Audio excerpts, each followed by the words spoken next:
Hello and welcome into the Alabama Football Report. I'm Lena Bond. I'm going to be taking you through some news and rumors swirling around Tuscaloosa. But first, let's get to the news. And some bad news at that, guys. So the Tide, did they lose another coach, the Bills? Well, it is a fact. We're giving this 4 Bear Bryant hats. So for the third time in 3 weeks, the Buffalo Bills have hired an Alabama staffer to join head coach Sean McDermott's staff. Former Alabama Crimson Tide offensive analyst Shay Tierney has taken on a similar role with the Bills, following Alabama offensive coordinator Brian Daboll and analyst William Vlachos to the NFL after last season's national championship campaign. Tierney arrived in Tuscaloosa at the same time as current offensive coordinator Mike Locksley in 2016 and worked closely with Daboll last season. All right, guys, my name is Lena Bond. Follow me on Twitter at Lena Bond Sports for all things Alabama football. Before we get to the next rumor, let's go ahead and go over our rumor-o-meter scale. Starting off with 0 Bryant hats, that's fake news, okay? 1 Bear Bryant hat is Paul, okay? People are shouting out Phyllis from Volga.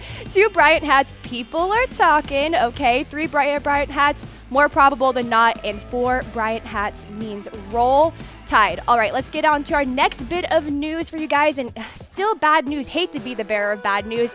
Did our defensive line coach head to the Steelers? This is another fact, ladies and gentlemen. 4 Bear Bryant hats. So our defensive line coach Karl Dunbar is headed off to the Pittsburgh Steelers, the team announced on Thursday. In Pittsburgh, Dunbar rejoins former defensive line coach turned assistant head coach John Mitchell, who coached at LSU during his career, and head coach Mike Tomlin, who Dunbar coached alongside during his first stint with the Minnesota Vikings.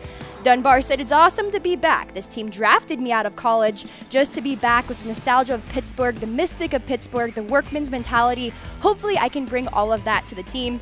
Dunbar spent the last 2 seasons coaching Alabama's defensive line under Nick Saban, who hired Dunbar as his strength and conditioning coach at LSU in 2000. And with Dunbar taking the Steelers' job, he is the 4th Alabama assistant to leave this offseason, joining Jeremy Pruitt, Derek Ashley, and Brian Daboll. All right, a little bit of better news here. Alabama athletes, are they the full package? Well, this is a fact, a roll Tide, ladies and gentlemen. Alabama athletes have the brains, they have the beauty, and they have the brawn. So the University of Alabama placed a league best 106 student athletes on the 2017 Fall SEC Academic Honor Roll, the conference announced on Wednesday. And Alabama is the only school in the league with more than 100 honorees this year. A total of 38 members of Alabama's national championship football team earned a place on the honor roll, and the Tide's total ranked is 3rd among 14 SEC squads, just behind Vanderbilt in Arkansas. And to earn a place in the honor roll, a student athlete must earn a 3.0 or better grade point average and be a sophomore or better in academic standing. All right, let's get to our next rumor now, and this one's about Reuben Foster. So did Nick Saban warn Reuben Foster about his antics heading into the draft? Well, we're more probable than not. So this is what Nick Saban had to say to Reuben Foster. He said, "Choices and decisions, choose to do the things you need to do to be successful to accomplish the goals that you have. But you have to have enough self-discipline, to do the right thing and not to do the things that you're not supposed to do in order to have a great career." So obviously Foster was just arrested again on February 11th for 3 felony charges.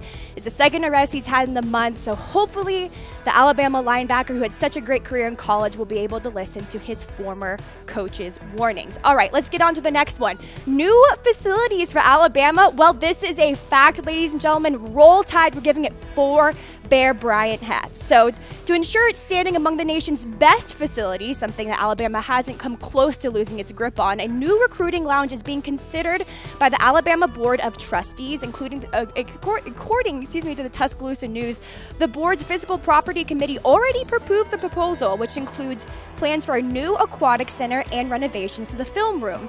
The committee chairman, James Wilson, joked, "Nobody wants to tell Nick Saban no," right? And then reportedly $2 million is being allocated for the complete renovation. And you know what? As if we couldn't get any cooler, am I right? So let's move on to our next rumor for you guys. And this one has to do with Patrick Surtain Jr. So we're all very excited to see him don that Crimson Tide.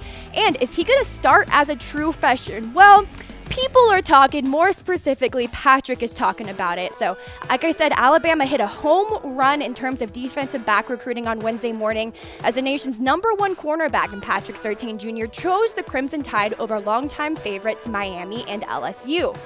The Florida product was one of the most talked about prospects in the 2018 cycle, and he decided to be a part of the Crimson Tide, and he really sees himself playing next year as a true freshman, saying, I see myself playing, I got to go in and compete though, I got to show them why I was the best corner in the nation, and I have to go there and compete for that starting role. At 6'1", 200 pounds, Surtain was the #1 cornerback and the #6 overall player in the country, according to 24/7 Sports. All right, next rumor we have for you guys, and this one's kind of about recruiting and coaching. So the coaching turnover that the Alabama Crimson Tide experienced this offseason, that hurt them. Well, Nick Saban kind of thinks so. So we're giving this one 2 Bryant Hats. People are talking. So let's break it down. Jeremy Pruitt, gone. Brian Dabble, gone. Derek Ashley, gone. And maybe Dabble wasn't too involved with the recruiting game, and the quarterback didn't seem to be a high priority for Alabama in this year's recruiting cycle at any event, but losing these people who are key recruiters definitely hurt the Alabama staff. So in that last month, the coaching changes on the Alabama staff have been suggested to have affected the Tide's recruiting prospects, especially they were the #7 class in the nation, and they had been the #1 class in the nation for the last 7 years straight. When asked about it, Saban said, in recruiting, especially when you start recruiting guys 2 years in advance, when they feel comfortable and start developing relationships with people, certainly it can have effect on how comfortable they feel with other coaches. So people are talking, maybe hopefully with this new coaching staff, we'll be able to have a better recruiting class next season. So this brings me to a reaction poll to you guys. Do you think the coaching turnover this season hurt recruiting? So if you think so, if you agree with Nick Saban, throw that like, and if you think no, you think it was just kind of a fluke, go ahead and throw me a heart. All right, moving on in our Alabama news and rumors roundup. So 4-star tight end, an Alabama signee, he had no offers at this point last year.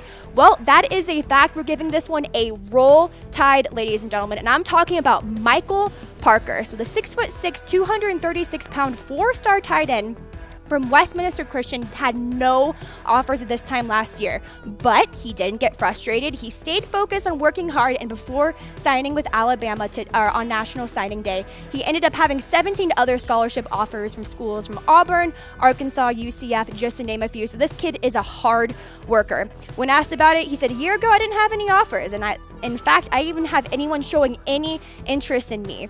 But then Louis LeBlanc, the WCA coach, and all my other coaches and parents said to just keep pushing, just keep working hard, and good things will happen. I trusted God and he would come through. I worked hard. The school I wanted to go to my whole entire life, Alabama offered.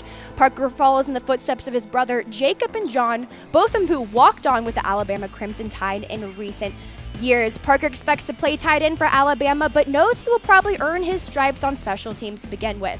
Parker caught 43 catches for 812 yards and 9 touchdowns last season. All right, last rumor I have for you guys. ECU's quarterback, is he going to grad transfer to Alabama? Well, people are talking, okay? So we're giving this one 2 Bryant Hats. Nothing is official, but head coach Nick Saban said Alabama will, quote, probably have a quarterback join us in some sort of way, end quote, after the Crimson Tide did not sign a signal caller on National Signing Day in 2018. Saban pointed towards a, quote, more experienced guy, meaning a graduate transfer, according to a report from AL.com. The Tide is pursuing a player from the American Athletic Conference, and that's East Carolina senior quarterback Gardner Minshew. Okay, so a player that would be immediately eligible as a graduate transfer withdrew from ECU to devote his full attention for a family matter in the state of Mississippi.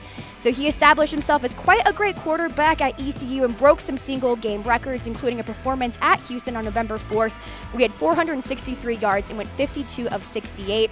He's going to be taking an official Alabama visit this week, and if he does transfer to UA, Minshew would give Alabama 4 scholarship quarterbacks, something Nick Saban has repeatedly stated that he desired.